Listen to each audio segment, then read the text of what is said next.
All right, well, thanks for coming today. This is the course on the Liturgy of the Domestic Church. This first session will be on the foundations, the biblical foundations for the family as the domestic church. The next one will be more theological, and then we'll go into some liturgical themes that we find in the family as the domestic church. I really look forward to this day because this topic is just so personal and foundational to every one of us. We all come from families, and God's so good to us that He gives us this thing that's common to all of us as a really practical means to growing in holiness and our participation in His divine work. So as we begin today, I wanted to share with you two excerpts from a letter a mother is writing to her sister-in-law about her children.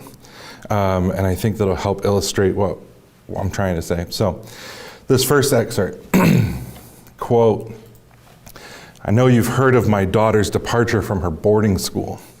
As you can imagine, I'm very upset. That doesn't quite express it. This has caused me profound sorrow, which I'm still dealing with. They were my only hope to reform this child, and I was convinced they would keep her, but it wasn't possible, in spite of their best goodwill, or else they would have had to have separated her from the other children. As soon as she joined them, she couldn't control herself and displayed a lack of discipline without equal. I believe only a miracle could change her nature. It's true, I don't deserve a miracle, but I'm hoping against all hope. The more difficult she is, the more I convince myself that God couldn't allow her to remain this way. I'm praying so much that He does something. When she was 18 months old, she was cured, when she really should have died. Why would God have saved her from death and then not do anything?" So clearly, this is a mother with a difficult child. And so many parents know the anguish of dealing with difficult children. But a second excerpt, this one's a little bit shorter. Same woman writing to the same sister-in-law, and she says this.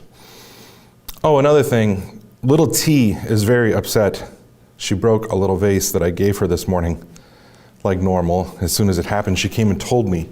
I acted upset, and her little heart swelled, and she got all choked up. A few minutes later, she came running back to me and said, 'Don't be upset, Mom. When I earn a lot of money, I promise I'll buy you another one.' So as you can guess, I'm not going to be getting a vase." And I had to chuckle at that one. Again, what parent hasn't had their things broken by their kids?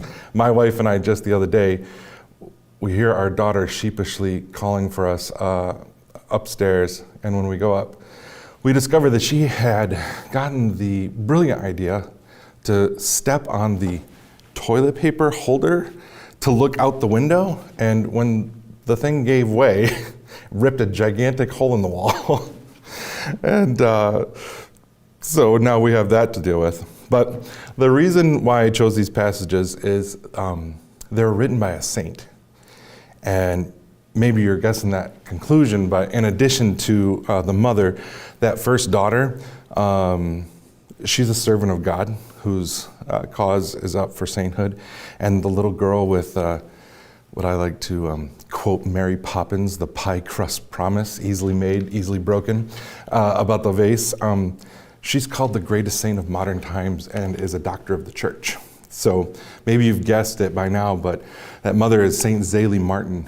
And the troubled child is Saint Leonie Martin, or not saint, but servant of God.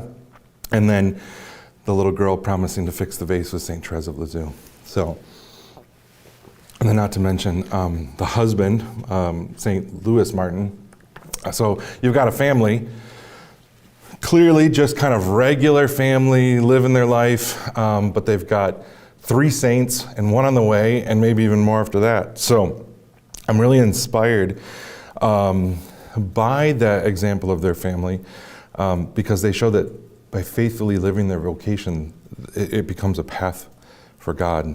And of course we have Saint Therese, who is a doctor of the church because of her teaching on the little way, that by normal, everyday acts of love, we're brought to perfection in Christ.